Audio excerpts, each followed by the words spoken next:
Vénus tourne une fois tous les 243 jours. Sa journée est plus longue que son année.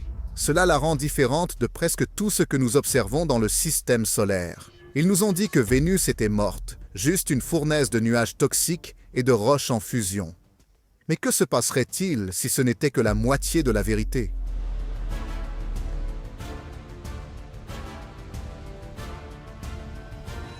Pendant des décennies, des sondes soviétiques ont atterri sur Vénus, envoyé des données, puis sont mystérieusement devenues silencieuses. Les photos ont disparu et les relevés ont été écartés. Le 5 mars 1982, l'atterrisseur Venera 14 de l'Union soviétique a atterri avec succès. Et ce n'est qu'aujourd'hui, avec la technologie moderne et les archives déclassifiées, que nous commençons à voir ce qu'ils ont peut-être caché depuis le début. Ce que l'Union soviétique a trouvé sur Vénus n'a pas seulement déconcerté les scientifiques, mais les a terrifiés. Et cela pourrait bien réécrire tout ce que nous pensions savoir. Une sonde spatiale soviétique atteint la planète la plus chaude du système solaire. Vénus est vraiment un endroit inhospitalier. La science a abandonné la planète, mais les soviétiques ne l'ont pas laissé tomber. Vénus est la planète la plus semblable à la Terre en taille, et pourtant, c'est peut-être le monde le plus hostile du système solaire. Imaginez-vous debout sur une planète où l'air vous écraserait à plat, la chaleur ferait fondre du plomb, et la pluie, si elle atteignait le sol, serait composée d'acide sulfurique. C'est Vénus. Sa température de surface moyenne dépasse 900 degrés Fahrenheit, soit 475 degrés de plus que la surface de Mercure, malgré le fait qu'elle soit plus éloignée du Soleil. La pression atmosphérique est 90 fois celle de la Terre, l'équivalent d'une profondeur de 3000 pieds sous l'eau. Et les nuages sont une brume étouffante de dioxyde de carbone mélangé à de l'acide sulfurique. La plupart des agences spatiales ont regardé ces chiffres et ont détourné le regard, mais pas l'Union soviétique. Entre les années 1960 et 1080, et les États-Unis se concentraient sur la Lune et Mars, les Soviétiques sont devenus obsédés par Vénus. Grâce à leur programme Venera, ils ont lancé plus de 30 missions vers la planète. La plupart ont échoué. Certains n'ont même jamais quitté l'atmosphère terrestre. Mais l'URSS a continué à pousser et à essayer. Pourquoi? En 1970, Venera 7 est devenue la première sonde spatiale à atterrir sur une autre planète et à transmettre des données à la Terre. Elle n'a duré que 23 minutes, mais pour les scientifiques soviétiques, cela suffisait pour prouver que l'impossible était possible. Ensuite sont venus Venera 9 et 10 en 1975, envoyant les premières photographies en noir et blanc de la surface d'une autre planète.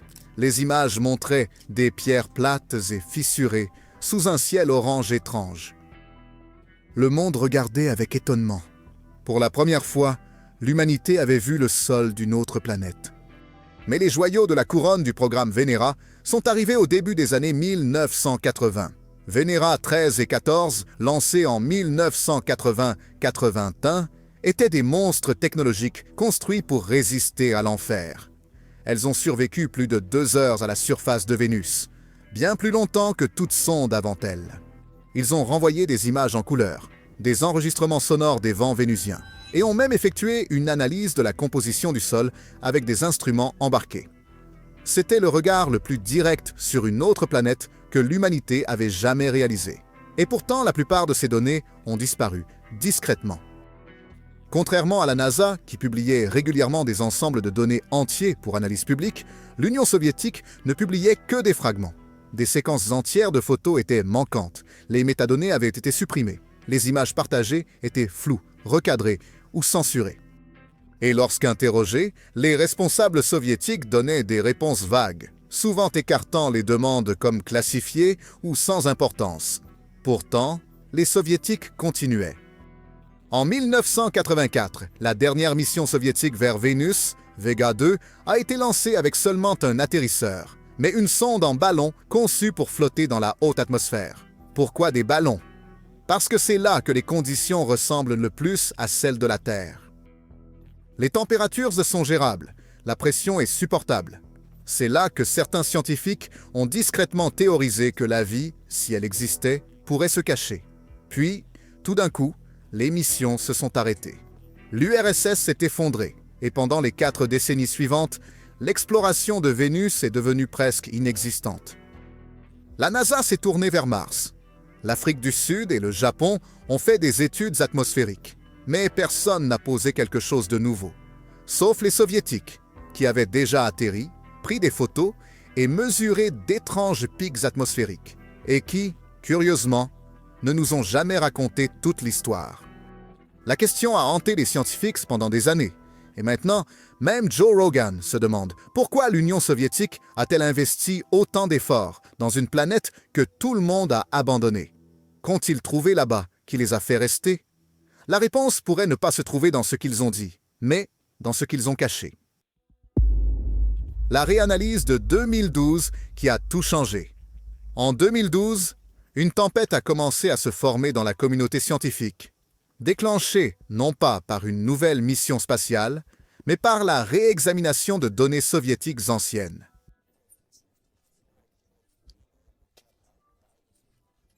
Au cœur de cette tempête se trouvaient Leonid Samformality, un physicien russe et un chercheur vétéran du programme Venera.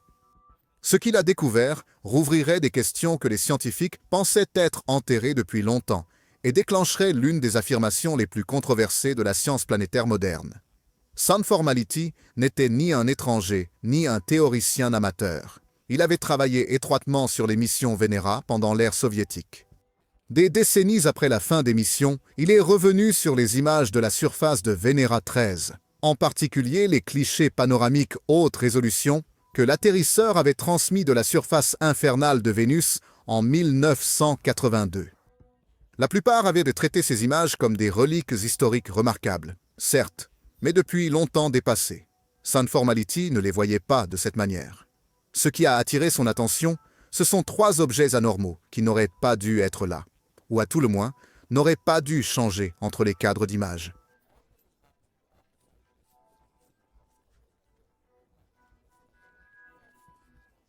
La première anomalie était un objet en forme de disque, partiellement incrusté dans la surface, près de l'un des bras mécaniques de l'atterrisseur. Dans une image, l'objet semblait solide et clair. Dans la suivante, il avait légèrement bougé. Ce n'était pas grand-chose, mais suffisant pour susciter des soupçons. Si Vénus est un monde mort, rien ne devrait bouger. La deuxième anomalie était plus troublante, une forme ressemblant à un scorpion.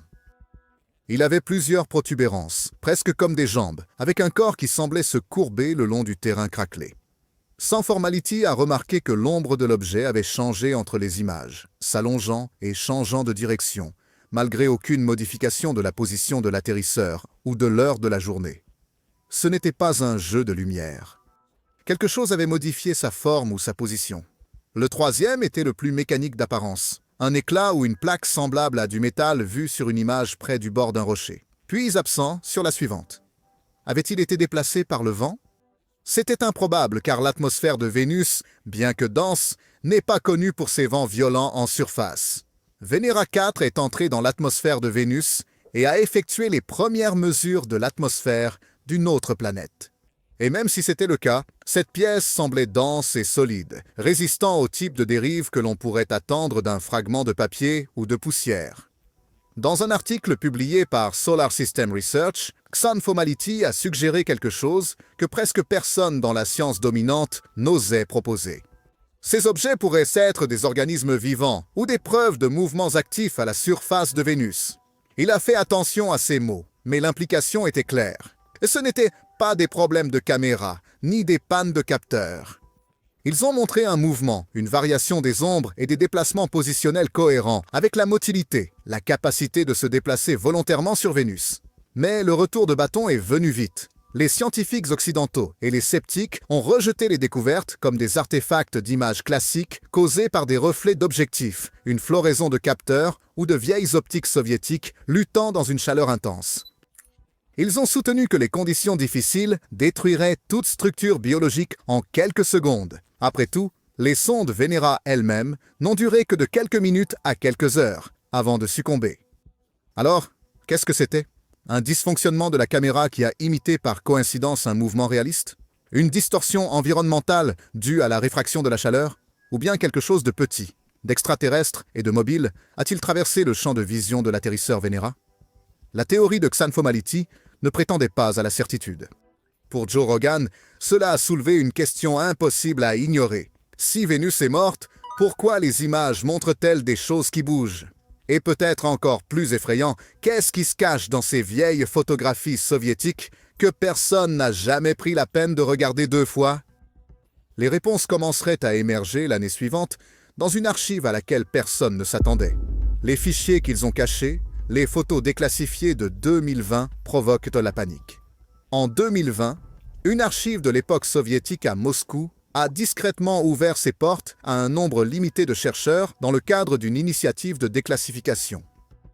À l'intérieur se trouvait quelque chose que personne n'attendait. Un dossier scellé contenant des photographies inédites des missions Venera 13 et 14 prises par des atterrisseurs soviétiques qui ont touché la surface de Vénus au début des années 1980. Ce n'étaient pas les images officielles nettoyées qui étaient apparues dans les manuels scolaires ou les expositions de musées. C'étaient des images brutes, certaines clairement trafiquées, et d'autres simplement laissées à se détériorer. Ce qui s'est passé ensuite allait raviver l'une des questions les plus angoissantes de la science planétaire. Qu'ont exactement trouvé les Soviétiques sur Vénus? Les images récemment découvertes étaient en mauvais état, avec des rayures, des flous, des horodatages manquants. Un brouillage inexpliqué et des occultations géométriques ont affecté presque chaque image. Certains semblaient avoir été intentionnellement endommagés. Dans plusieurs images, des distorsions en ligne droite suggéraient l'utilisation d'outils analogiques pour bloquer des sections, peut-être lors du développement physique de films ou de l'impression d'images. Lorsqu'ils ont retracé les fichiers jusqu'à leur journal d'archives, les chercheurs ont découvert quelque chose d'encore plus inquiétant. Les photographies étaient classées sous autorisation militaire et non scientifique. Cela signifiait que tout ce que les atterrisseurs Venera avaient capturé n'était pas seulement considéré comme de la science, mais était vu comme un secret d'État. Mais les chercheurs modernes avaient un nouvel avantage que les scientifiques originaux n'avaient pas.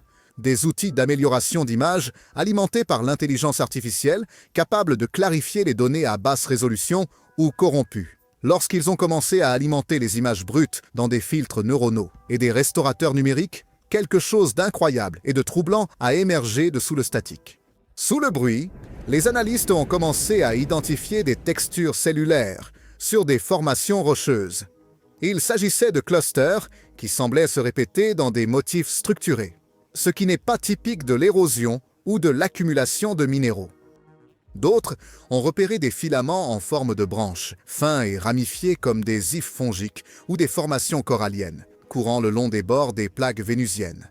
Sur une image améliorée, une formation de vagues distinctes est apparue autour d'un amas de roches, comme la faible perturbation concentrique causée par une croissance lente ou une couche organique s'étendant sur le sol.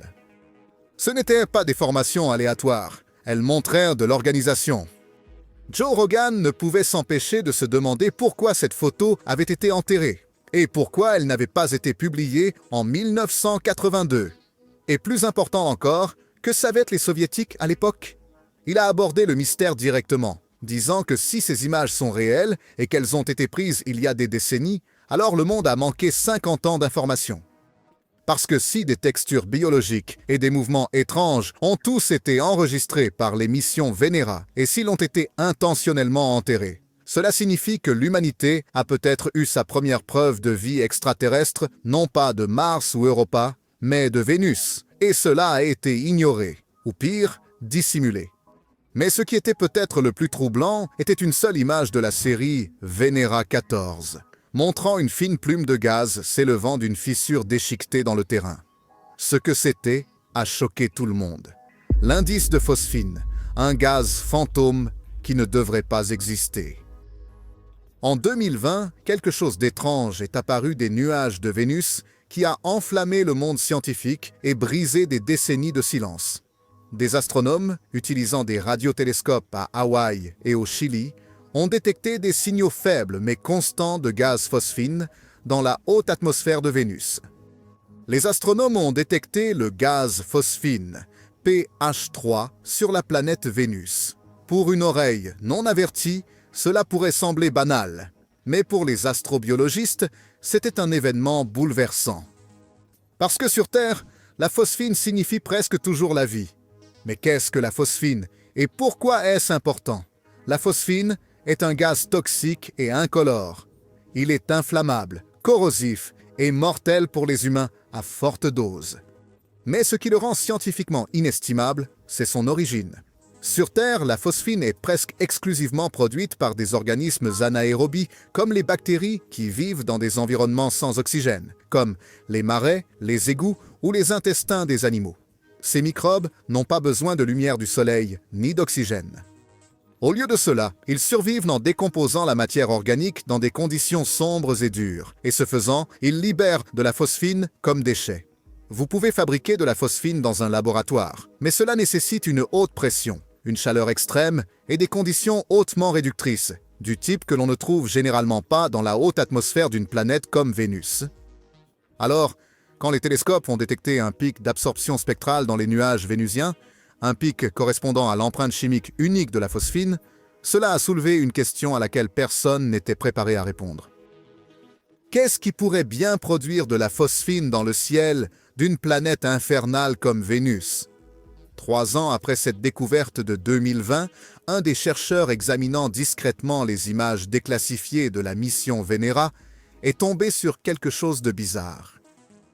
Une image infrarouge restaurée de Venera 14 montrait une légère brume s'élevant près d'une fissure de surface. Cette brume ne correspondait à aucun comportement atmosphérique attendu. Lorsque des outils assistés par l'intelligence artificielle ont été utilisés pour analyser numériquement les données spectrales associées à cette image, quelque chose d'étrange est apparu. Une signature d'absorption étrangement similaire à la phosphine. Encore plus étrange était une note soviétique jointe à l'image de 1983, disant « La géométrie de surface et les valeurs spectrales sont incohérentes avec les données minérales connues. Recommandez classification et suppression jusqu'à une analyse plus approfondie. » Les Soviétiques avaient détecté quelque chose qu'ils ne comprenaient pas. La signature gazeuse ne correspondait pas au dioxyde de soufre, au monoxyde de carbone ou aux autres composants connus de l'atmosphère toxique de Vénus. Et plutôt que de rendre publique l'anomalie, ils ont classé tout le cadre, l'enterrant sous un secret militaire pendant des décennies. Ce qui conduit à une possibilité troublante. L'URSS pourrait avoir enregistré la première preuve de phosphine sur Vénus il y a plus de 40 ans et a choisi de ne rien dire. Et c'est ce qui rend cela si inquiétant. La phosphine n'est pas seulement intéressante, mais controversée. Après la détection initiale en 2020, une tempête de débats a commencé dans la communauté scientifique. Certains ont soutenu que le gaz pourrait se former par une chimie exotique non biologique dans les conditions de Vénus. D'autres pensaient que les données étaient erronées. Mais au fur et à mesure que des observations plus affinées arrivaient, la phosphine continuait d'apparaître de manière constante et obstinée à des altitudes où les températures étaient plus tempérées. C'est là que ça devient effrayant, parce que la surface de Vénus est une fournaise, mais ses couches de nuages supérieures, à environ 50-60 km au-dessus du sol, ont des températures similaires à celles des tropiques terrestres. Et c'est là que la phosphine a été trouvée. Cela soulève des questions que les scientifiques n'auraient jamais pensé poser sur Vénus. Existe-t-il une vie microbienne aérienne survivant dans la couche de nuages? La vie a-t-elle évolué sur Vénus lorsqu'elle était plus froide et s'est-elle réfugiée dans le ciel lorsque la planète est devenue brûlante? Vénus pourrait-elle héberger la forme de vie la plus extraterrestre imaginable, une qui prospère dans l'acide sulfurique et se nourrit de radiation? Et maintenant que la phosphine est confirmée, et que la brume correspond au relevé chimique enfoui pendant des décennies, nous avons utilisé des radiotélescopes pour voir si nous pouvions détecter la présence de la molécule phosphine dans l'atmosphère de Vénus. Cela soulève la question, qu'est-ce que les Soviétiques ont trouvé d'autre sans jamais le révéler? Une preuve dans le motif, des colonies microbiennes à la surface. En 2023, des images nouvellement déclassifiées et améliorées du module d'atterrissage soviétique Venera 13 ont été traitées par des processeurs d'intelligence artificielle modernes. Ce qui est apparu sur une image a stoppé net l'équipe de recherche. À travers le terrain rocheux, des formations hexagonales ont commencé à émerger, symétriques, répétitives et distinctement organisées. Ce n'étaient pas des anomalies de la caméra ou des corruptions de données. Le motif était trop structuré, trop naturel, mais pas géologique. Les scientifiques ont comparé la formation avec des motifs terrestres connus et ont trouvé une correspondance troublante, des biofilms. Sur Terre, les biofilms sont des tapis de colonies microbiennes, des organismes qui s'agrippent ensemble et forment des communautés fortement structurées dans des environnements extrêmes comme les évents océaniques, les salines ou même les déchets radioactifs. Ce n'est pas la seule chose qui a attiré l'attention des chercheurs. Ces clusters hexagonaux se déplaçaient légèrement d'une image à l'autre. Ces deux missions sœurs visent de toutes deux à comprendre comment Vénus est devenue un monde infernal, capable de faire fondre le plomb à la surface, comme s'il changeait de position ou se réorientait. La surface n'était pas statique, mais bougeait subtilement. Et le clou du spectacle? Ces cadres n'étaient pas seulement visuels. Les capteurs infrarouges de l'atterrisseur, qui avaient auparavant été rejetés comme bruyants ou défectueux, ont montré une augmentation de l'absorption de rayonnement maintenant connue pour être liée à la phosphine, le même gaz lié à la vie microbienne sur Terre. La signature spectrale de cette augmentation s'alignait précisément avec l'emplacement des formations hexagonales. Ce n'était pas juste un modèle étrange, c'était une convergence visuelle, chimique et thermique, le genre de preuve multicanale dont les chercheurs rêvent. Les scientifiques sont ravis à l'idée de trouver des traces d'une substance qui pourrait fournir des indices sur la brume de Vénus. Et pourtant, dans une note interne classifiée de 1983 de la mission de contrôle soviétique, ce même cadre a été marqué d'une note glaçante. En d'autres termes, les soviétiques ont vu quelque chose qu'ils ne pouvaient pas expliquer. Et plutôt que d'annoncer une découverte, ils l'ont enterrée. Les scientifiques modernes croient maintenant que cela pourrait avoir été la première preuve photographique de vie microbienne extraterrestre capturée en 1982, perdue dans des archives classifiées pendant 4 décennies et découverte seulement par hasard. Ce qui est encore plus troublant, c'est le temps qu'il a fallu au monde pour faire le lien. Que vous ne pouvez pas aller sur Jupiter ou Saturne, vous ne pouvez pas aller sur Mercure ou Vénus. Donc, si nous voulons aller quelque part et étendre notre civilisation, ça doit être Mars. 1982, la photo est prise. 1983, elle est marquée pour suppression. 2020, de la phosphine est détectée dans l'atmosphère de Vénus. 2023, des données soviétiques déclassifiées révèlent enfin les schémas correspondants et les pics infrarouges. Tous les indices étaient là, mais personne ne les a reliés parce que personne ne cherchait. Jusqu'à maintenant. Vénus n'est peut-être pas le monde mort que nous imaginions autrefois. Au lieu de cela, elle pourrait abriter des systèmes microbiens entiers cachés sous des nuages toxiques ou s'accrochant aux fissures de roches en fusion. Et nous avons peut-être eu les preuves depuis le début. Ce n'est plus de la science-fiction. Son histoire a refait surface. Et ce n'est qu'à présent que nous réalisons que nous avons peut-être photographié une vie extraterrestre en 1982 sans le savoir. Et maintenant, les scientifiques de la NASA sont terrifiés. Pourquoi les scientifiques de la NASA sont-ils perturbés? Vénus a toujours été considérée comme une planète cimetière, trop chaude, trop hostile et trop violente pour que la vie ait une chance de subsister. Mais maintenant, avec les photos déclassifiées, les données spectrales et les traces de phosphine qui apparaissent, cette croyance commence à s'effondrer. Et pour beaucoup à la NASA et dans la communauté scientifique au sens large, les implications sont profondément troublantes.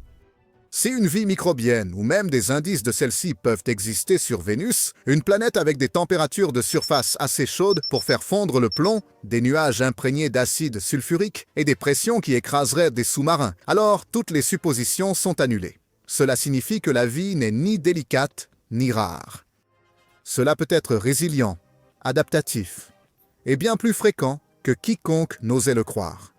Cette découverte bouleverse non seulement les modèles scientifiques, elle démantèle des décennies de priorités de mission. Des milliards ont été investis dans l'exploration de Mars en partant du principe que Mars, étant plus froide et plus semblable à la Terre, offrait la meilleure chance de trouver de la vie. Vénus était considérée comme une impasse. Maintenant, cette hypothèse semble dangereusement erronée. Le choc est encore plus profond. Les scientifiques commencent à remettre en question les données des missions passées.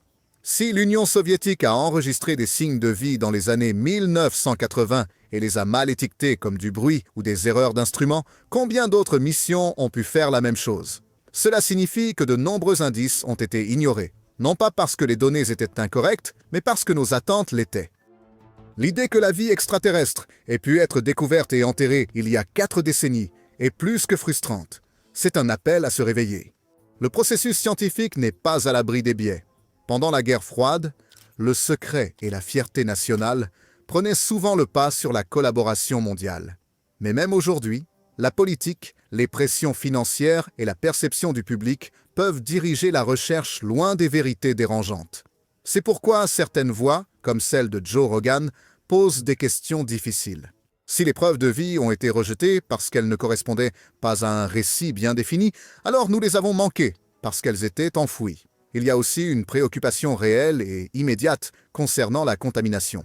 Avec la possibilité d'une biosphère vénusienne, même microbienne, les enjeux sont plus importants pour les missions à venir. Que se passerait-il si nos sondes amenaient des bactéries terrestres sur Vénus et vice-versa? Parmi tous les voisins planétaires de la Terre, Vénus est définitivement le plus étrange. La NASA et d'autres agences spatiales doivent maintenant se confronter à l'éthique de la protection planétaire. La peur n'est pas seulement de trouver la vie, mais de l'infecter, ou pire, de ramener quelque chose. Ces préoccupations ont transformé Vénus d'une curiosité scientifique à une énigme biohazard. Les chercheurs préconisent maintenant une stérilisation plus stricte des sondes, une transparence accrue des données et une coordination internationale. Le jeu a changé, et personne ne veut répéter les erreurs du passé.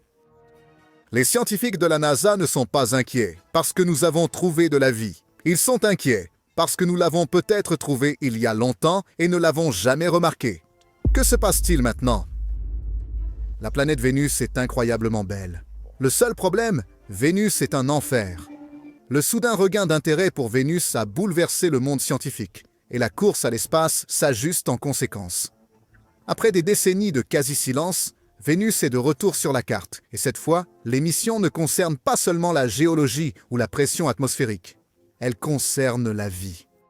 La prochaine mission, Veritas de la NASA, est sur le point d'orbiter autour de Vénus et de générer des cartes 3D haute résolution de sa surface, ce qui n'a jamais été réalisé à cette échelle. Elle vise à découvrir des signes d'activité volcanique passée, de mouvements tectoniques et de possibles signatures chimiques manquées par les missions précédentes. Mais discrètement, beaucoup pensent que Veritas cherchera également des biosignatures, des indices subtils que Vénus pourrait ne pas être entièrement morte. La mission N-Vision de l'Agence spatiale européenne suivra de près avec un ensemble avancé de radars et de spectromètres.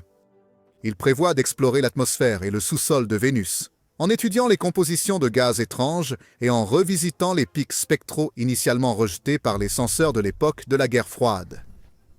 Les données d'N-Vision pourraient confirmer ou réfuter les preuves longtemps réprimées qui refont maintenant surface. En attendant, le Shukrayaan-1 de l'Inde est en cours de développement, signalant un intérêt mondial croissant pour Vénus. Ces orbiteurs fourniront des données atmosphériques et des analyses chimiques, offrant une nouvelle perspective impartiale sur ce qui pourrait se passer sur ce monde hostile. Pourtant, la surface semble très jeune. Environ 1000 cratères d'impact ont été découverts, et ils sont répartis uniformément autour de la planète. La Russie aussi serait en train de relancer une mission de style Venera des décennies après avoir fermé son programme initial. Le but est de potentiellement récupérer du prestige, peut-être pour confirmer ce qu'ils savaient déjà et cachaient. Dans le secteur privé, des entreprises comme SpaceX et Rocket Lab réfléchissent à des moyens de relever le défi ultime, en créant des drones à haute pression et des atterrisseurs capables de survivre plus longtemps à la surface. L'espoir est de développer des machines qui peuvent non seulement atterrir et observer, mais peut-être même collecter des échantillons et les renvoyer. Les observations montrent qu'il y a quelque chose de brillant sur les sommets des montagnes, et la neige correspond à cette description. Mais cette ambition soulève l'une des questions les plus épineuses auxquelles est confrontée la science spatiale. Devrions-nous? Il y a une pression croissante pour une transparence radicale dans tous les nouveaux programmes spatiaux. Les scientifiques, les éthiciens et le public réclament un accès libre aux données brutes, aux découvertes en temps réel et à des protocoles clairs pour gérer les signes de vie potentiels. Après l'affaire des photos soviétiques déclassifiées, le secret n'est plus acceptable. Et pourtant, une vérité obsédante plane en arrière-plan. La première preuve de vie extraterrestre pourrait déjà exister dans des images granuleuses, des notes oubliées et des photos floues conservées dans des archives vieillissantes. Ce qui se passe maintenant ne concerne pas seulement Vénus. Il s'agit de ce que nous choisissons de voir et de ce que nous osons admettre. Que pensez-vous de cette découverte? N'hésitez pas à partager vos pensées dans la section des commentaires. Appuyez sur le bouton « J'aime » si vous avez apprécié cette vidéo et abonnez-vous pour plus de vidéos étonnantes et inspirantes. Merci beaucoup d'être resté avec nous jusqu'à la fin. À la prochaine vidéo.